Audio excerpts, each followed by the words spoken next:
People are like, why did you keep your accent the whole time? I'm like, can you imagine going in and out of that shit all the time? And I feel safe being in pain. Like when I'm there and I'm with the actor and I know the actor, I feel safe I feel safe in art. Like, and I almost think I feel safer with art than I do in life. Yeah. And Ridley Scott, he's the one who would run on set and be like, he would pull me out. I mean, when I did the bathtub scene when I went under, like they had to yell cut because they were like, get her out of there. But because I was fine. I can hold my breath for a long time. I'm a singer, right? But you know, like I feel protected by art. I feel like art has saved me my whole life.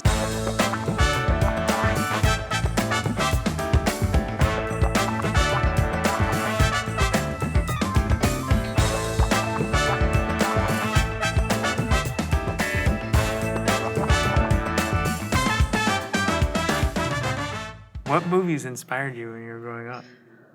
Everything from The Wizard of Oz Yes. to Goodfellas. Yeah. Same movie, basically. I mean,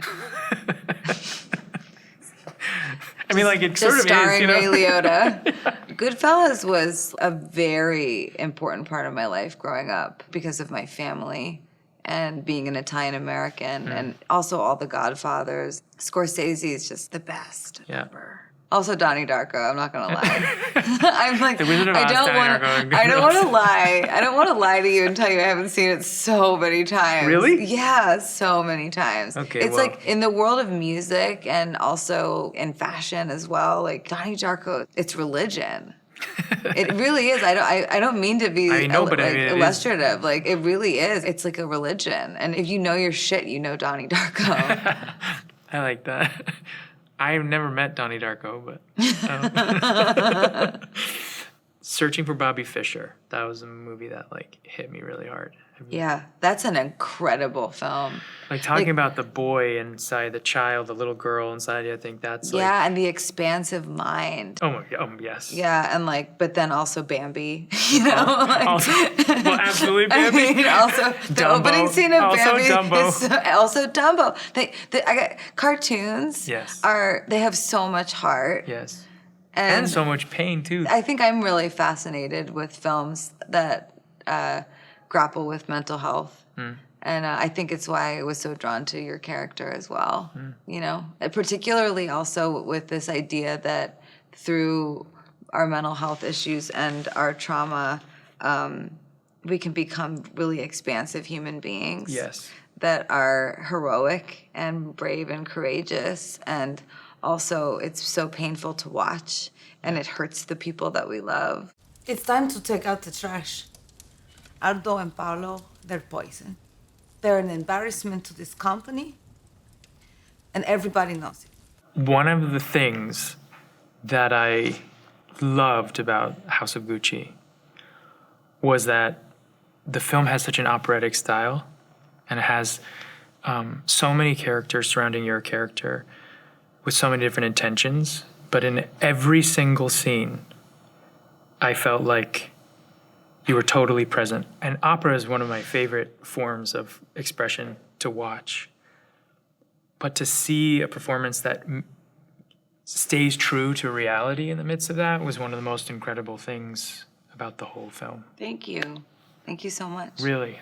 You would assume that she was the one who was sort of insane or for all the things that ended up happening, when in fact, because of that, you root for her so clearly to the whole thing, and you understand, and it was just so moving to watch. Thank you. People don't know this about us, but we met years ago in the lobby of an agency, and here we are now. Yeah. And I've now been in some movies. You've been in way more movies than me. Yeah, you've done some stuff. I've done some stuff since then. But this film, you know, it has a tone that is sort of specific, and I think in a way never been done in terms of an Italian film made by people from all over the world, but not made by Italians. And I would say that the reality that I think you're speaking to, what I feel so genuinely grateful for, is that you see that I wanted not to tell a singular story. Yeah. Meaning I think that the first thing that I thought when I read the script was, oh, okay, they want some, woman to use her body and use her manipulation to get money from this this incredibly wealthy man or family. And the more that I dug through it and dug through her and got to know Ridley Scott, our director, I realized that she was really in love with him. And women are complex creatures. And we're complicated, and it's never one single story. It's many stories. So I really wanted to inject a reality into her that was multifaceted and fractured and broken in a way. Like when I think about her as a character, I think of me taking like little bits of glass from tons of different women and encapsulating them into one character that I'd still believe to truly be her, but because I think insanity is subjective. I totally agree with you. I like, you're making me think of that moment when she asks him his name and he tells her at the bar. Yeah. And what you do with that moment could have been done so many different ways, and it is done in one moment so many different ways. And I just thought about the intention, because that kind of sets off the whole movie, right? Yeah. And what could have been the intention of a very sort of cliched idea of, like you were saying, a woman with one intention, only wanting to do this. Oh, I hear his name, and now I know what I want. I talked about that and studied that moment for a really long time, and Adam and I spoke in depth about it. I was like, okay, when does he fall in love with her in this scene? Does it happen in this scene? And he's like, second I see her, right? And we had this deep dive, and what I really decided for myself was that I won't tell you because I don't want the audience to know. I play secrets, and I don't think those secrets are to be told. Yes. There's a reason that I am the way I am in that scene, and it's because explicitly, I certainly didn't want to give it away that she knew exactly who he was, and now she was going to concoct her master plan, because I think women are more complicated than that, and I think that without giving away what I was not, intending to play, 'cause you don't I don't decide I'm going to play something exactly the way that I play it, but I do really study the hell out of a script like a romance, and I break it down into what I believe it to be, and then I throw it all out the window when I get there, and then I just talk to the actor. But going back to Insanity, I want to say about your film, The Guilty, this movie was extremely powerful.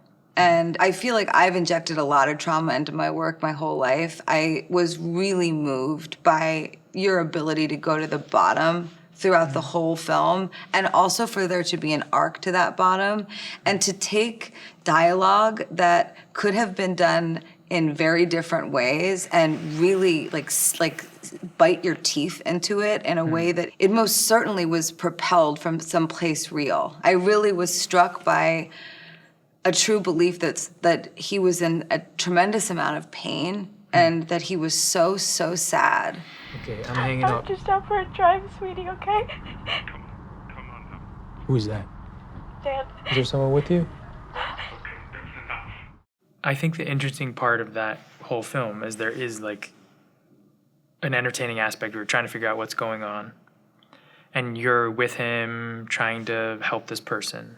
But I think it really does speak to mental health. Like, I think the ability to ask for help, which he clearly does not have that ability. I think the world around him says, speaking of like sort of the masculinity in that sense too, the sense of holding up this kind of relationship with his partner and his sergeant and all these things and all these kind of cliches, and he's not able to say, I'm scared. I want to be a good person. I don't know how to be a good person. Right. But I think I am somewhere. And in the end, the choice he makes is about, he's assuming something about this woman he's trying to save the whole time. And then that's flipped on him. And he's assuming something about himself the whole time. Mm-hmm. That he's bad because he feels broken. Yeah. And then in the end, he realizes actually he can save himself and so many other people. Yeah, was that the quote at the beginning of the film? The truth. The truth shall set you free. The truth shall set you free. When that first came up, I thought to myself, oh, we're gonna have a really good talk about this because I wanted to relate my experience of the truth in House of Gucci to what I saw in The Guilty.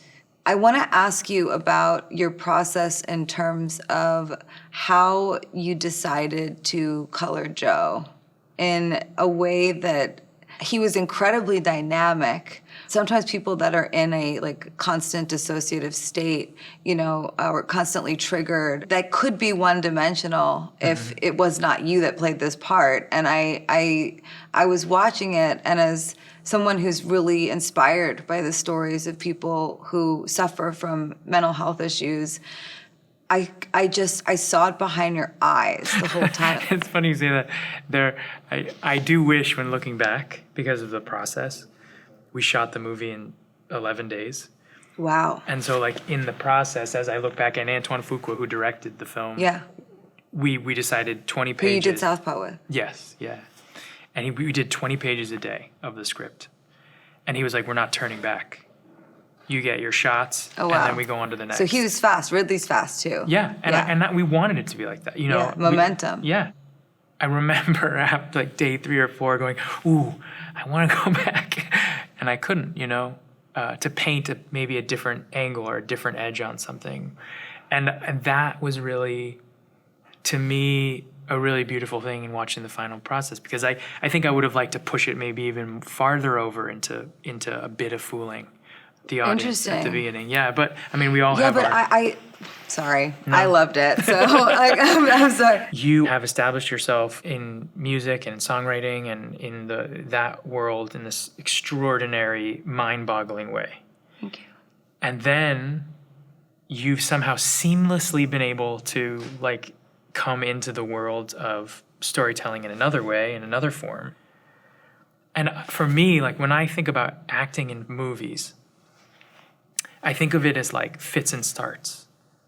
There is it's not a song. You don't get, measure after measure after measure and rhythm and a melody. You get little moments you have to pull off. I love the musicality of a scene, right, without any music in it. But I'm just so interested in what it feels like from your point of view. Going into those little moments, you shoot one scene or one take and hitting that. Is it a thrill? What is that?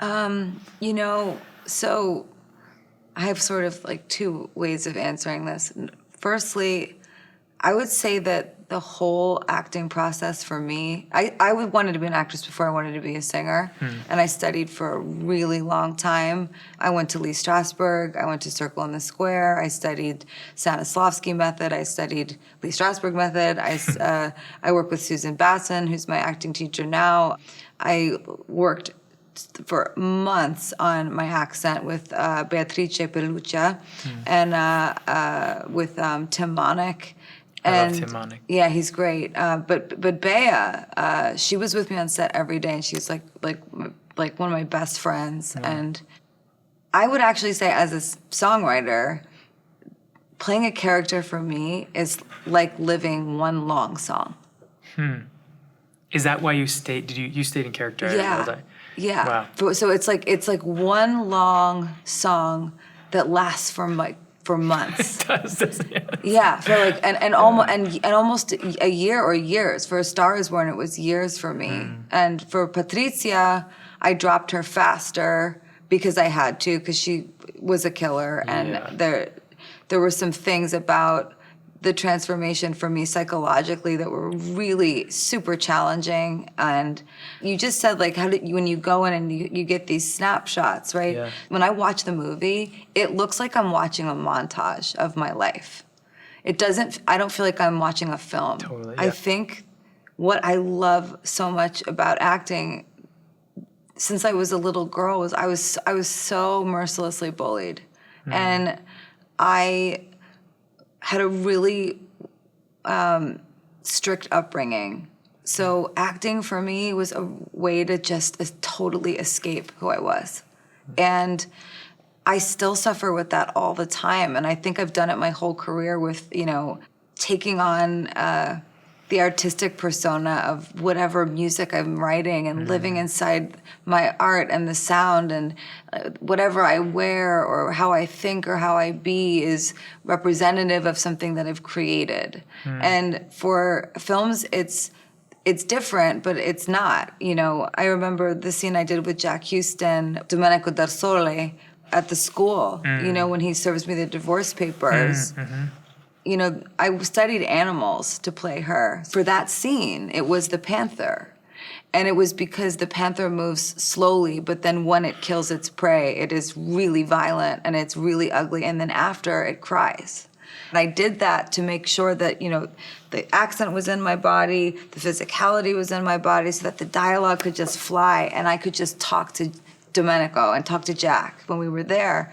But what I feel in that moment is what she was feeling. The cameras float away. I'm not an actor that really knows where the camera is, which can be a problem sometimes. But I guess what I'm trying to say is it's super immersive, as if I'm in the middle of singing a song, and the song just doesn't end until I decide it does. Don't be such a cretin.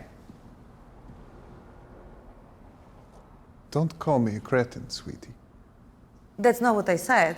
I asked you not to be one. When you're like performing for hundreds of thousands of people, or when you're playing in a small show, or when you're in a scene, how available is your heart? Like when I watched your like Super Bowl performance, I was just blown away by the fact that I felt like you were doing what you described, you know? I don't know if it's possible. Like I try and put myself into your shoes in a performance like that, and I think it's possible if there's a character or place that I can go that feels safe, you know, to protect that part of my heart.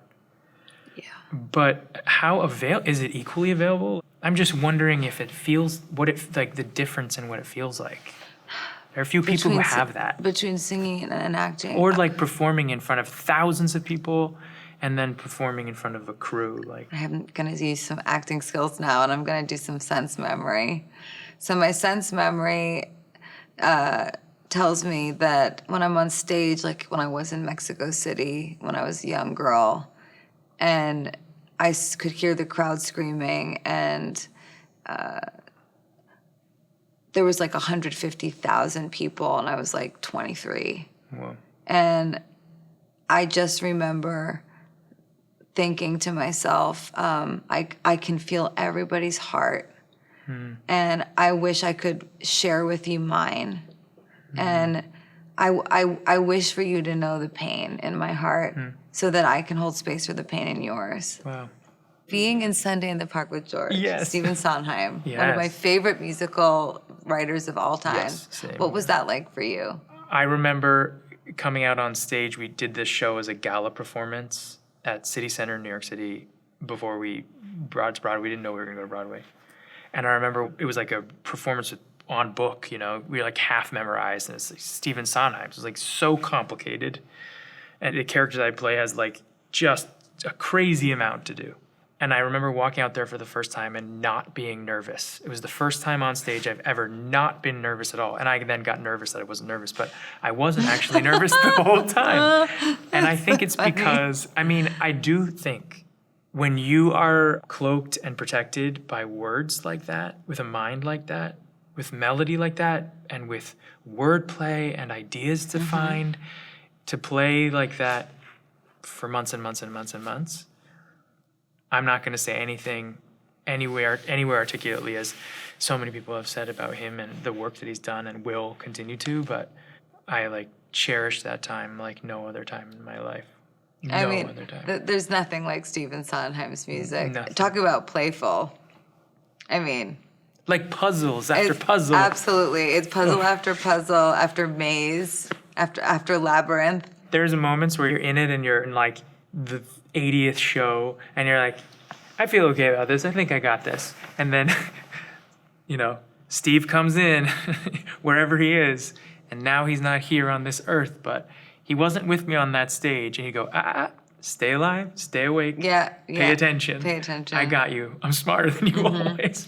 And like, it just always stays alive. Isn't that beautiful? Did you feel like the music had your back, or that like he had your back? Was he with you when you were working? Because I They feel did like like that. 80% of the work for you. It's like that's the thing that I realized when I got on stage to do musicals, like, is, oh wow, there's no silence. It's so great. You also have like an orchestra with you, so you're not alone, and you have a downbeat, and you know where to go. And so often I had done a monologue, and you're sitting up there with no music, nothing. You're just alone with words, setting your own rhythm, doing anything, and it's sometimes the loneliest place to be. I love that. I mean, there's just nothing like music. I believe in community and being generative and generous. And when I'm acting, though, the difference is I'm locked in with the actor or actors. I feel like as a fellow actor, I feel your generosity in watching a scene. The thing I've always loved about acting is being able to connect with someone in a space where it's safe to share things that you wouldn't normally be able to share. I ask for consent a lot, actually. Like I'll be like, is it okay if I touch you? Is it okay if like, when I'm in character, I don't pretend we're not filming. Right. I'm still in character, but I'm aware of who's there and what's going on. I mean, I have a relationship with Federico, who does props, and Darius, who's our DP, Ray, our AD. People are like, why did you keep your accent the whole time? I'm like, can you imagine going in and out of that shit all the time? And I only would get 3 takes. Oh, wow. So I had to be ready. The way that I feel safe is just that I feel safe being in pain. Like when I'm there and I'm with the actor and I know the actor, I feel safe I feel safe in art. Like, and I almost think I feel safer with art than I do in life. Yeah. And like, so in a way, when I go in, Ridley Scott, he's the one who would run on set and be like, he would pull me out. I mean, when I did the bathtub scene, when I went under, like they had to yell cut because they were like, get her out of there. But because I was fine. I can hold my breath for a long time. I'm a singer, right? But I feel protected by art. I feel like art has saved me my whole life. Yes. So what makes you feel safe when you're working? What makes you feel like you can make your heart available? And what do you do if the actor doesn't make you feel safe? I think it's always a risk, right? There has to be a risk for so many things to happen. There also, because of that, there has to be this trust. The trust that this is an imaginary space. A trust that there is pretend, right? I think for me, I've chosen a lot of characters through many years to search through things ideas, feelings, things I was afraid of, things that I thought I felt, but I was like, is this normal? Like, can I go here? And that pretend place gave me a safe space. I think it really also can be life-saving, you know? I think expression is life-saving. But then at the same time, I think that over the being able to do it for many years, I've realized that you can also neglect the things in your life because 100%. you're expressing yourself here and it feels safe, right? And then all of a sudden you realize sometimes you're hit with certain things, like you get injured in a scene, or something happens where it really affects you emotionally. You didn't realize because it was in tune with something else that's going on in your life that you haven't necessarily wanted to deal with. Oh yeah. And one of the things about COVID when we were shooting The Guilty was that it was right at the beginning of everything, and everyone was masked. And as an actor, I'm used to being in the pretend. I'm used to being in the place where it feels like, oh, I'm pretty safe, Everyone else is doing real stuff, Right. I took off my mask. I was like, oh, whoa, wait a second. I'm the only one not protected in this space in that same way. And I thought, oh, I sort of like the pretend part of it, When reality comes into those spaces, I think it can be thrilling, to be honest. I think it can really be thrilling, and I love playing the edge. I could cry hearing you say that because I can't tell you how many regrets I have, not about the art, but about life, because of how immersed I get in the work. And the way that I come out of a scene and I can't talk for 6 hours or 6 days, but if I have to talk on camera, like I will, I'll figure it out. But I think that in a way, like as you're speaking, just like to be honest and vulnerable, I think I have a real like instinct to, and this is like my protective survival mechanism because I hide in like art as a way to feel alive. I think that when like every time you say pretend, I can like feel my like heart jump out of my chest and go like, no, it's not pretend. It's not pretend. It's real. It's my life. Oh, wow. But I know that it's a set. I know it's a script. I know it's exactly. a director. I get it. Like I know, I know that it's not. But also like I lived that woman's life. Like I know I lived her life, and I know I lived her life because I know that before I went in, I went to whatever place I thought that she was in, and it's almost like a map, right? Like a map inside your body. Your body memorizes life, and it's like pushing on that trigger point and allowing it to be just available so that all that Adam needs to do is like push that button when we're in the scene, and then we go somewhere else and you are present. But because you are present, my body has this reaction to you saying pretend, because I'm like, but I'm present.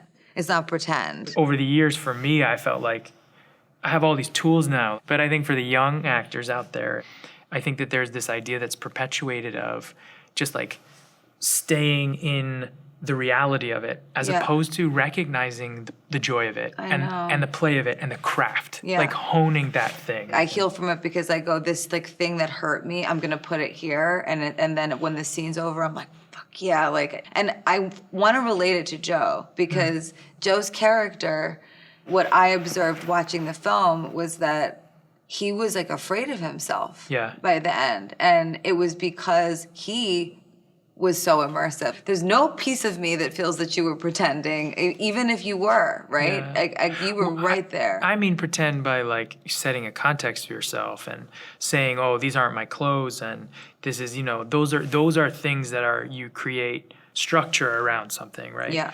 But yeah, I mean, there are so many times in roles I played, particularly playing someone who has really existed, playing someone who's actually really done something is a very different experience. I've done that before. Yeah. That is very hard on the heart. Yeah. Like I played this incredible guy named Jeff Bowman who lost his legs in the Boston bombings.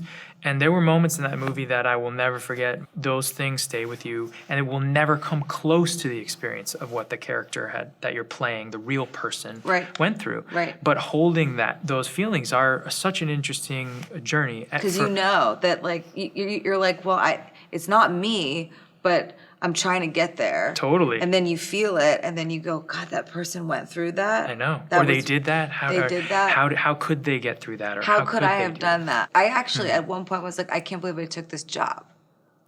Wow. We drove past where Maurizio was murdered, and I was on the way to a street to film a scene, and we were on our way to do a different scene, but we drove past, and I looked over, and I thought, did you, like, somebody, he was murdered right there, and you are being paid to play the woman that had him murdered. I mean, I had like this total existential crisis with myself about why did you make this choice? And it's why I really wanted to tell a woman's story. And, what happens when a woman is disposed of and traumatized, and like what happens when women age, when we age and we lose our looks and we're no longer deemed valuable, and what happens when we're abused since we were younger. The thing you say about the truth shall set you free.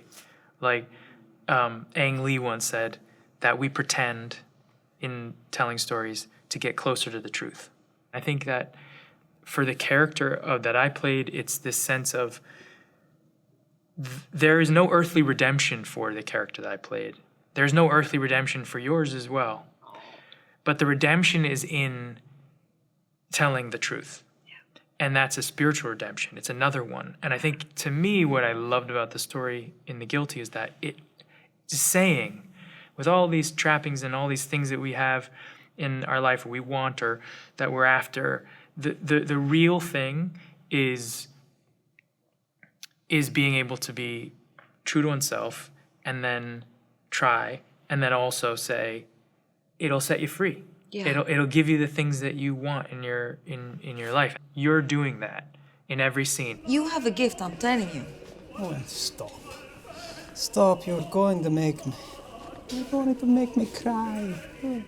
The scene with Jared Leto's character, Paolo, when you're sort of manipulating him into saying, oh, we're going to do your line and all this stuff.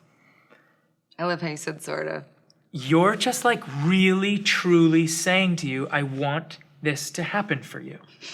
I want this to happen She's for like you. really gaslighting the fuck out of him. Yeah, but she believes she's helping yes. everybody. And I think that is... She's gaslighting herself too. Yes. But in that, you're like razor sharp focused on the present of what you're saying to... I believed everything she said. When I watched her interviews after he died, Crazy, she's yeah. a liar. Like she was convincing you. So something I actually used to get to that reality in the scenes, I worked every day on this, and I worked with my acting teacher on it. I always would say to myself before a scene started, protect your little girl. I think that's a good, like, I think it's a good word of advice generally for everyone. Like the Your little, the little. yeah, like it's like people use it in therapy all the time, Mm. but like because of like the female story in this movie, I was like, protect the child in me, and Yes.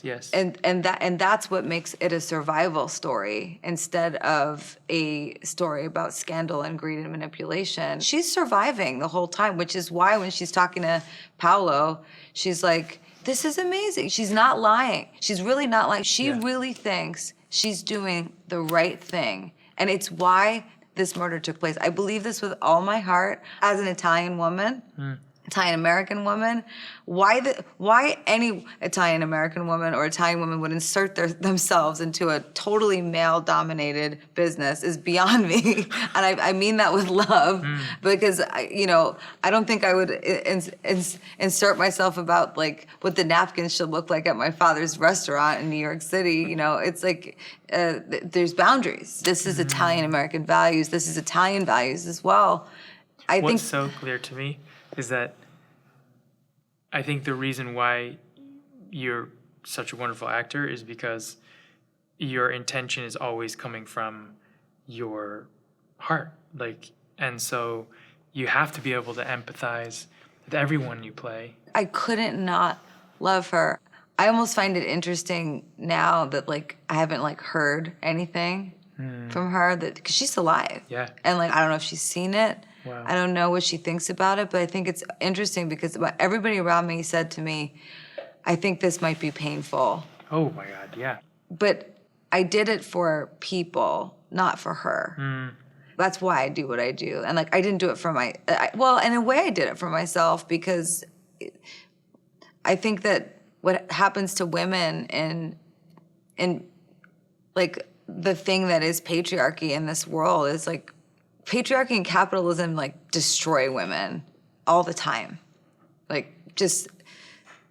ruins us in a way that I think people don't always see. And I think we hide it really well. And there's tools and fashion and hair and makeup and all sorts of things that are invented so that we can hide our pain. And I just saw her and I thought, what happened to you? And then I tried to write it. And because you know what? I'm not actually her. Well, of right? course. I'm not actually her. And no matter what I do, I'll never actually be her. Well, that's a good thing. Yeah, well, it is a good thing, but I just mean for the purposes of the movie, I'm not meaning how close can I get, but does that even matter? Because what I'm trying to say is I don't think she was born a murderer. I think she became one. I felt the same way about the character I played. That's the same thing. I think, there but for the grace of God, I think that there's this sense of he followed a path that he thought was the right way to go, and he assumes he knows. And the assumption is the thing that leads him actually to realize that he doesn't. Emily, I need the color of the car, okay? When I say the right one, say it's fine. Red, blue, black, White. It's fine. White. It was so beautifully done, like, and you carried the entire film the entire time. And I mentioned to you earlier when we were talking off camera that, like, your relationship with people on the other end of the line, like the way that it changed, the way I watched him change, and for what it's worth, the way that it came off to me at the end was that he was like one of the most incredible people I could have possibly imagined, and also a liability. And it leads me to ask you what is a little bit of a hard question, but like, was it hard or intimidating or exciting to play a law enforcement person in 2022? It was actually 2020. 2020? Yeah. I mean, during that time, like to play a police officer, like, what was that decision like for you? I felt, and Antoine Fuqua and I talked about this a lot. It was essential that, like, this is a fantasy. The story is very clearly a fantasy. It's an expression of something that I don't think I've ever seen, you know? And that there's a hope for, that there is a redemption, and that there is that so many people, particularly in law enforcement, there's no outlet for, you know, help in mental health. Yeah. And I think, you know, it was about, I don't want to like push it too far into the space because I don't think it's actually saying this, but I do believe in my heart, and part that I think when you talk about the feelings that the character has at the end and how they came up, it was to say, you know, all of the things that were going on in particularly America, but around the world at that moment, they were all in that space, you know? And so for me, actually, it was really important, you know, to say, this is very clearly not what's happening. There isn't an admittance of guilt, you know, and there isn't an understanding that there is so much pain, and that it's okay to be in pain, and that it's okay to, but there's no outlet, right?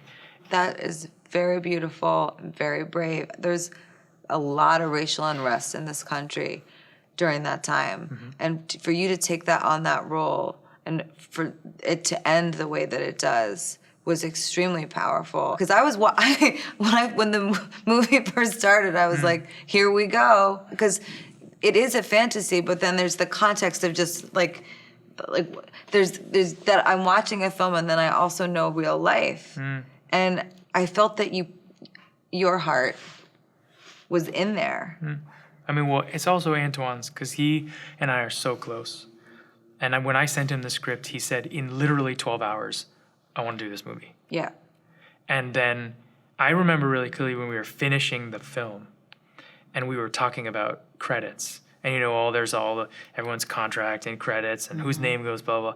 And when a director wants to change the credits, you know, everyone gets a phone call and says, I want to put the credit at the beginning of the movie or the end of the movie, you know. And he said, I want it to say the guilty at the beginning, and I want it to say guilty and the guilty at the end. I want to say it over and over again. And I want to say that it's all about the truth. And I was like, wow. You put that word as many times as you wanted in the movie. I have, you know, that's the name of the movie. Playing a police officer that did what your character did in these times was a very brave choice, and it was beautifully done. I think it will inspire a lot of people, and I think it beckons for healing. I felt that through the whole time. Yeah, that there's so much work to be done. And like whatever way in which you can express yourself to help do that work, whatever way, that's what I try and do. It's what I feel like we talk about characters. It's the place I feel I can do the best work, and there's just so much more to be done. Okay, Emily, I'm gonna ask you yes or no questions, okay? You know the person you're with? Uh-huh. Have you been abducted? Yes. What Patrizia goes through happens in there's moments throughout the film that are like and I found them in the script, and I was like, this is where she's traumatized, and this is where she's triggered, and this is when the PTSD starts. When I watched your film, I was like, oh, so there's a crisis the entire movie, right? So it's like for me, the crisis has happened at like At, like, specific some points. spaces, You're just yeah. the whole movie is trauma. The whole movie is a crisis, and It was 12 days of super, like those probably 12 moments you picked out in that over that course of storytelling. It was just, it was like 12 just intense days of that. yeah, I mean, I didn't see the guy get a cup of coffee and like have a minute to himself. Like, That's true. I remember I noticed that he had a glass of water next to him that he had not drank. Yes, that's true too, yeah. Yeah, I was like, he didn't drink his water. He He's, didn't like, get a no, he's not chance even to. hydrating. Yeah. No, That's not a good thing. It's not. It's not. Yeah, I'm saying I know. I noticed. I noticed. Yes, like it was thank as a choice. Like Yeah. it was a good choice. But I have to hand it to you because I don't think people realize because they might see you do like a movie where you're in one place doing what seems like one whole thing, almost like a play. When I watched it, I was like, oh, it was like that. So he had to do that every day. Mm-hmm. And make it different and make it dynamic and make it real. And it was. Speaking from someone who's tried to do this pretty much their whole life, to watch you do it so effortlessly, even though I know there's a lot of effort put into it, is so impressive. So impressive. Thank you. But I think that the effortless part or making it look effortless, like I feel that way about watching you, and I think a lot of that has to do with preparation. Like when I did American Horror yeah. Story, I'd get that script. I basically got the script 30 minutes before. Crazy. I mean, I had some idea of what we were gonna do, but then you'd be doing one scene from episode 3, and then Right. they'd go, actually, so the next scene's gonna be from episode 7, and it's now this scene, and this is gonna happen, and we would have to change everything. And I remember I had to pivot really fast. Did you enjoy that? I loved playing the Countess, but I think I loved playing her because her ultimate trauma was that she was essentially like guaranteed to almost live forever and live forever young. And I made the choice very early on that I said to myself, violence relaxes me. I remember I loved a scene I did with Chloe Sevigny. She pulls a gun on me, and I don't know why, but she pulled that gun on me, and I just went like this. And I looked at her, and I remember after we shot that scene, she was like, we were like laughing about it, but it's like I don't ever want to play the same thing, but I just think it's interesting when we get to know the people that we're playing. Yeah. That stuff just kind of makes its way into your body, and then and then you can be free, like you said. Yes. Yes. And be free and pretend. That felt more like pretend for me, but I lived like her. It's bad. I mean, I didn't do what she did, but I dressed like her all the time. I listened to the same music all the time that put me in her headspace.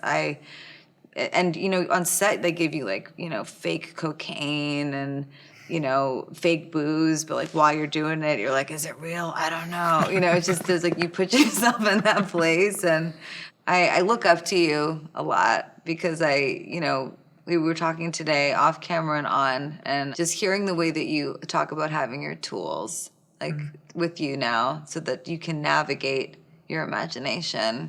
I really long for that in a way. I think I'm getting better at it, but I really long for that. You need them.